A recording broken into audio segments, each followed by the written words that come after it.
ഭാവിയിൽ വിദ്യാഭ്യാസ സ്ഥാപനങ്ങളിൽ മസ്ജിദുകളും പള്ളികളും അമ്പലങ്ങളും പണിയേണ്ട ഒരവസ്ഥയിലേക്ക് വരുമോ? ചിന്തിക്കേണ്ട ഒരു കാര്യമാണ്. നിർമ്മല കോളേജിൽ സംഭവിച്ചത് അങ്ങനെ ഒരു ചിന്തയിലേക്കാണ് വിരൽ ചൂണ്ടുന്നത്. അവിടെയുള്ള കുറച്ച് കുട്ടികൾ വികാര വിക്ഷോഭത്താൽ എടുത്തു ചാടിയത് കൊണ്ടാണെന്നും ഇത് അവർക്ക് പറ്റിയ തെറ്റാണെന്നും മഹല്ല് കമ്മിറ്റി അറിയിച്ചത് ജനരോഷം കണക്കിലെടുത്ത് മാത്രമാണ്.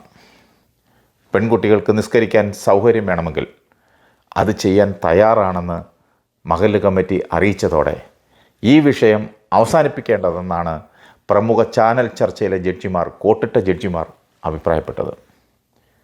പ്രശ്നമുണ്ടാക്കിയ കുട്ടികൾക്ക് മേൽ അന്വേഷണം വേണ്ടെന്നും വിശദീകരണം വാങ്ങി ഒത്തുതീർപ്പാക്കാവുന്നതുമാണെന്നും പ്രമുഖ ചാനൽ നിരീക്ഷകരും പറഞ്ഞതോടെ മഹല്ല് കമ്മിറ്റിക്ക് മംഗളഗാനം ചൊരിഞ്ഞ് നിസ്കാര വിഷയം അവസാനിപ്പിക്കേണ്ടതാണെന്ന് ചാനൽ ചർച്ചക്കാർ ഐക്യകണ്ഠേന പ്രമേയം പാസാക്കി പിരിഞ്ഞു.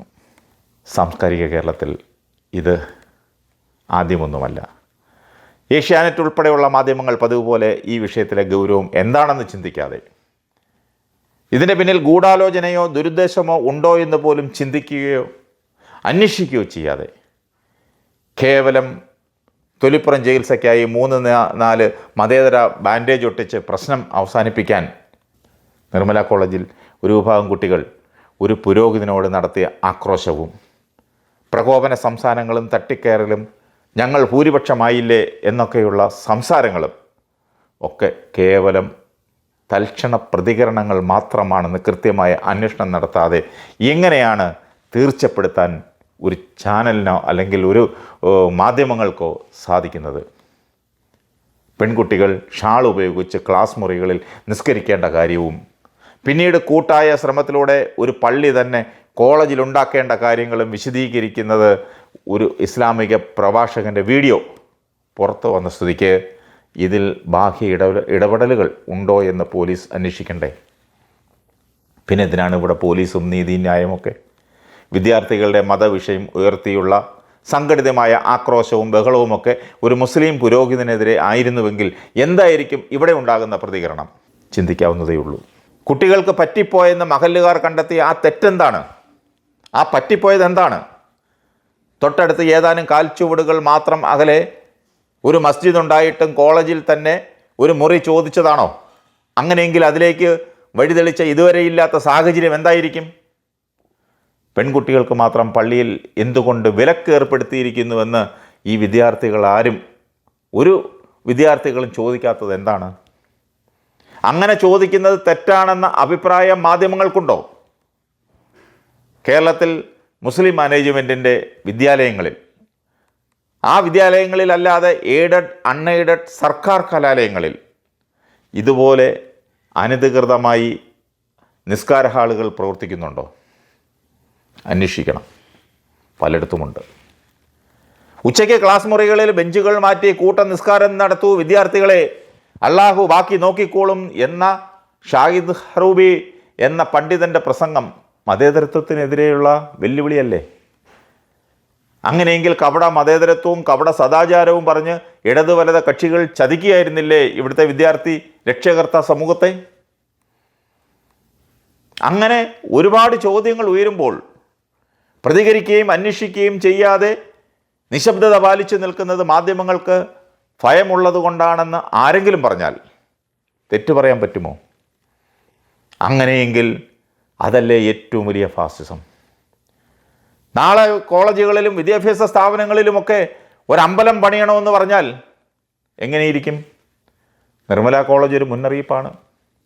സമ്പൂർണ്ണ ഇസ്ലാമികവൽക്കരണവും ഇസ്ലാമിക് സ്റ്റേറ്റും സ്വപ്നം കാണുന്നവർ ആദ്യം വ്യക്തിയെയും പിന്നെ സമൂഹത്തെയും സാമൂഹ്യ സ്ഥാപനങ്ങളെയും ഇസ്ലാമികവൽക്കരിക്കണമെന്ന, ഒടുവിൽ അധികാരം പിരിച്ചെടുത്ത് രാഷ്ട്രത്തെ ഇസ്ലാമിക് സ്റ്റേറ്റ് ആക്കണമെന്ന് പഠിപ്പിച്ചു വിടുന്നതിൻ്റെ പ്രയോഗവൽക്കരണമാണ് ഇന്ന് കേരള സമൂഹത്തിൽ ചിലർ നടപ്പാക്കാൻ ശ്രമിക്കുന്നതെന്ന് ആരോപിക്കാൻ ഇത് കാരണമായി ഈ സംഭവം.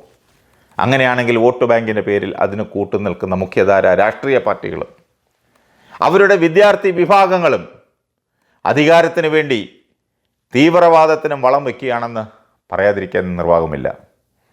ഇതിൻ്റെ എല്ലാം പരിണിത ഫലങ്ങൾ കേരളം എന്ന കൊച്ചു സംസ്ഥാനത്തെ ഇന്ത്യയുടെ തലവേദനയാക്കി മാറ്റുമെന്നതാണ്. എന്ന് വിചാരിച്ച് ഒരു സമുദായത്തെ മുഴുവൻ മുൾമുനയിൽ നിർത്തരുത്.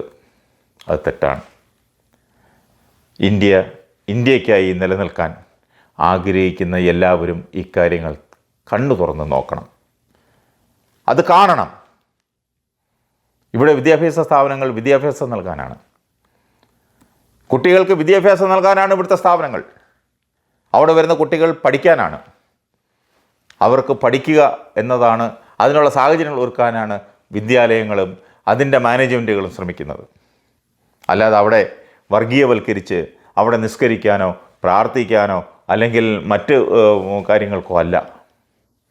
വേണം, ആരും ഒരു സമുദായത്തിനും എതിരല്ല. ഇവിടെ മതസൗഹാർദ്ദമാണ്, എല്ലാ മതത്തിനും ഇവിടുത്തെ സ്വാതന്ത്ര്യമുണ്ട്, ആരെയും വിലക്ക് കൽപ്പിക്കുന്നില്ല. ഒരു വിദ്യാഭ്യാസ സ്ഥാപനങ്ങളിൽ, ഒരു മാനേജ്മെൻറ്റിൻ്റെ വിദ്യാഭ്യാസ സ്ഥാപനങ്ങളിൽ, അത് ക്രൈസ്തവ സഭകളുടെ മാനേജ്മെൻറ്റിലായാലും അല്ലെങ്കിൽ മുസ്ലിം സമുദായങ്ങളുടെ മാനേജ്മെൻറ്റിലായാലും അല്ലെങ്കിൽ ഹൈന്ദവ സമുദായത്തിൻ്റെ മാനേജ്മെൻറ്റുകളിലായാലും വിദ്യാഭ്യാസ സ്ഥാപനങ്ങളിലൊന്നും ഒരു വിലക്കുമില്ല. ആർക്കും പ്രാർത്ഥിക്കാം, എപ്പോൾ വേണമെങ്കിലും പോവാം.